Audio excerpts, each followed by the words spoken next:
dan sebagainya. Hanya memang ini tidak diorkestrasi. Jadi kita ini kerja parsial, sepotong-sepotong, sehingga sulit. Nah, mengapa saya terpikir mandatory spending?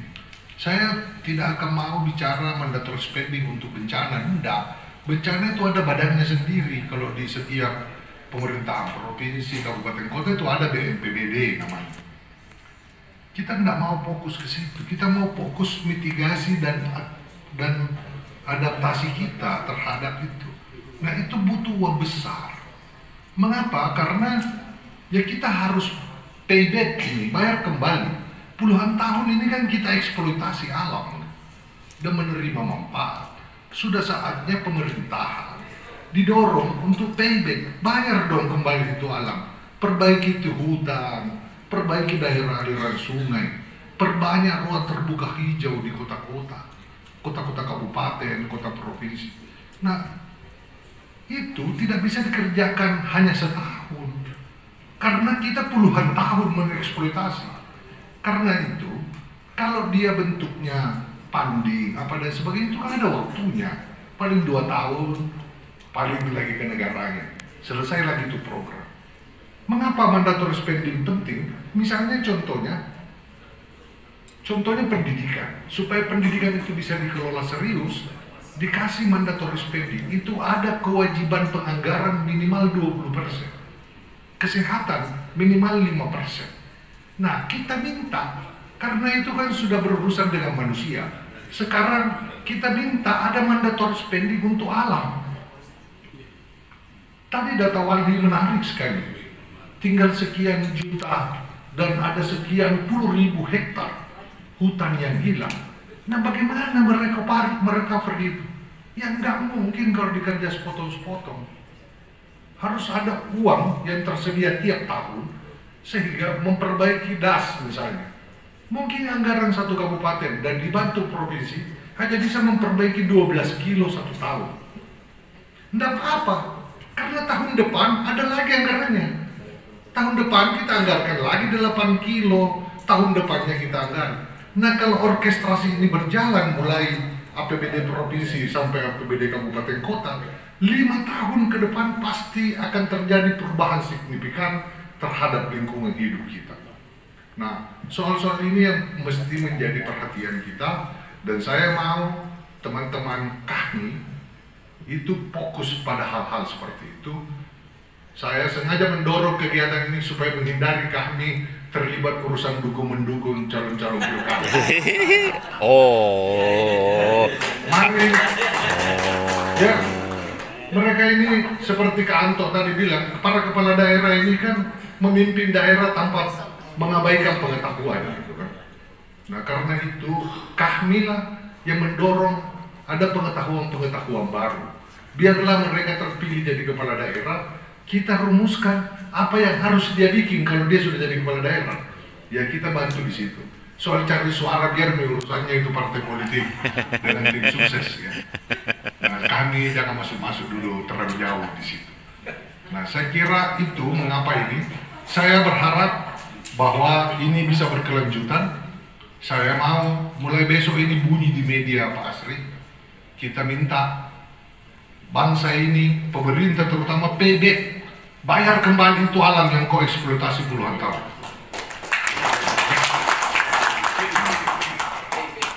Nah, jadi itu yang saya kira kalau kami dan kita semua NGO, para akademisi di kampus bersepakat, saya kira ini akan bunyi gitu kan.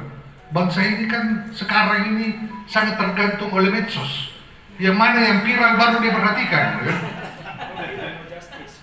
Jadi mumpung kita dapat substansinya, yang kita mau viralkan ini hal yang substansial. Karena hari ini kan kita diserbu hal-hal viral yang tidak substansial. Bangsa ini hidup dari hari ke hari oleh hal-hal yang viral yang receh-receh gitu kan. Ini kan yang membentuk kita punya perspektif anak-anak muda kita hari ini. Nah, tugas kita memberi mereka asupan hal-hal yang substantif supaya mereka bisa mengkonsumsi hal-hal yang lebih baik. Nah, saya kira itu tujuan mengapa kita membuat, dan Saya kira kalau tidak bisa dalam forum besar seperti ini, ya bisa dalam bentuk ngopi-ngopi lah, kita undang mingguan. Tapi kalau mingguan terlalu sering, 2 minggu lah. Iya. 2 minggu, 3 minggu sekali kita kumpul-kumpul ngobrol-ngobrol. Sebulan sekali kita dorong isu-isu ini ke publik dan kita perjuangkan. Saya kira kalau bisa hadir perda saja di soal ini luar biasa. Nah, bagaimana bisa terlahir perda? Sudahlah, kita yang bikin naskah akademiknya. Kita bantu DPR. Ini data pikirannya, ini data-datanya. Ya, apa lagi? Kalau dia juga tidak mau kasih jalan, kita rame-rame demo di kantor DPR. Kalau ada di bunceng di sana gitu. Saya berani bilang begini karena saya berhenti. Tapi enggak, ini serius ini hal yang sangat, siapa lagi yang mau pikirkan perbaikan ini kalau bukan kita-kita. Ya bukan saya berprasangka buruk kepada pemerintahan, enggak. Saya tahu mereka terjebak oleh rutinitas yang luar biasa sehingga tidak mau memikirkan ini secara serius. Kita lah yang bantu mereka pikirkan ini secara serius. Karena kalau mereka terjebak rutinitas, proyek-proyek itu ada pinya, dia juga terjebak perjalanan dinas, macam-macam itu. Kita bisa saling memaklumi lah. Kita ambil peran yang mereka nggak pikirkan. Saya kira itu, saya terima kasih sekali. Saya luar biasa sekali forum ini. Saya tadi udah titip sama pengurus di belakang, kasihkan data-datanya semua, itu bagus sekali. Saya tidak sangka benar-benar data-data itu ternyata sangat siap. Saya tadi di luar sampai, wah, kenapa saya tidak tahu ini supaya saya panggil di DPR kemarin. Nggak ada juga yang ditanya-tanya kita bilang. Kita juga terjebak. Bisa diperintah. Saya masih punya praksi di dalam. Saya masih ketua partai. Tapi dalam konteks kami, saya tidak mau bicara politik ya. Karena capek juga kalau sebagai ketua partai saya yang politian loh. Ya saya kira demikian, sekali lagi mohon maaf. Tadi juga sempat ada teman-teman dari perwakilan Vale di sini, kebetulan juga anak kami. Saya bicara khusus tadi di depan. Tolong kita kerjasama lah. Kita tidak akan, saya tahu karena saya anggota DPR, pernah Komisi C, saya tahu Vale itu tidak mungkin ngasih duit. Tetapi kalau kita minta fasilitas, di hotel bintang 5 pun dia fasilitas. Saya bilang, janji kalau kami biar warkop. Yang penting rutin.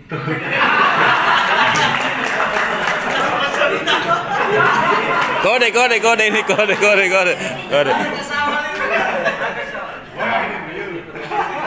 Jelas ini pesan. Jelas. Nah, mereka kenal baik kok, karena mantan mitra kami juga dulu. Jadi saya kenal baik, seluruh perwakilannya itu kenal baik. Tolong di follow up itu supaya diskusi kita ini bisa mengerucut, menghasilkan sesuatu. Jangan juga kita target dalam 1 bulan, 2 bulan ada nih hasil, tidak lah. Mungkin 3 bulan, 4 bulan ada nih hal yang nyata kita bisa dorong untuk ya ada kontribusi kita lah sebagai bagian dari stakeholder masyarakat. Sekali lagi terima kasih banyak. Saya kira saya juga mohon maaf kalau ada hal-hal yang kurang berkenan. Kita akan mendorong terus diskusi-diskusi seperti ini. Mungkin 1-2 minggu lagi Pak Dayat, mungkin kami juga perlu sekali-sekali bicara politik dalam perspektif kami ya, bukan dalam perspektif partai politik. Karena di kami ini semua kandidat jubirnya ada di kami semua. Bahkan timnya ada di kami. Ya sudahlah. Karena yang terberat sekarang ini, hampir 5 tahun terakhir ini yang terberat menjaga supaya akal kita tetap sehat. Saya kira kami adalah salah satu tempat di mana kita bisa menjaga akal kita tetap di porosnya gitu kan. Karena sekarang ini kalau mau ke hutan kan, keadaan sangat gila, politik ini sangat sangat tidak masuk akal sekarang. Ses saja Ki. Jadi orang Jawa bilang si waras ngalah, jadi yang waras mengalah ya. Kita mengalah, tetapi harus jaga tetap sehat kita punya otak. Jangan ikut-ikutan ya. Sekali lagi terima kasih dan mohon maaf, saya senang sekali, saya bangga sekali ketemu kita semua. Ini juga menjadi forum silaturahmi. Banyak teman-teman lama yang baru juga saya ketemu lagi pada kesempatan ini. Terima kasih untuk itu semua dan terutama kepada tim kerja Pak Asri Takda ini luar biasa dengan timnya, bekerja dalam waktu tidak terlalu lama. Begitu saya terpilih, ditunjuk lagi kembali menjadi koordinator presidium, saya periksa apa kegiatan yang tidak jalan, kasih jalan. Anak-anak fakultas tidak, ini kami. Kita terbiasa di HMI, urusan 2 hari saja kegiatan bisa jalan. Apalagi kalau sebenarnya mereka. Nah kita ini pasukan khusus. Baik, terima kasih. Wabillahi taufiq. Wassalamualaikum warahmatullahi wabarakatuh. Dengan resmi diskusi dan ngobrol FGD kita hari ini saya tutup. Alhamdulillah, mudah-mudahan kita semua selalu dapat hidayah dan petunjuk dari Allah Subhanahu wa Ta'ala. Saya wabillahi taufiq. Wassalamualaikum warahmatullahi wabarakatuh.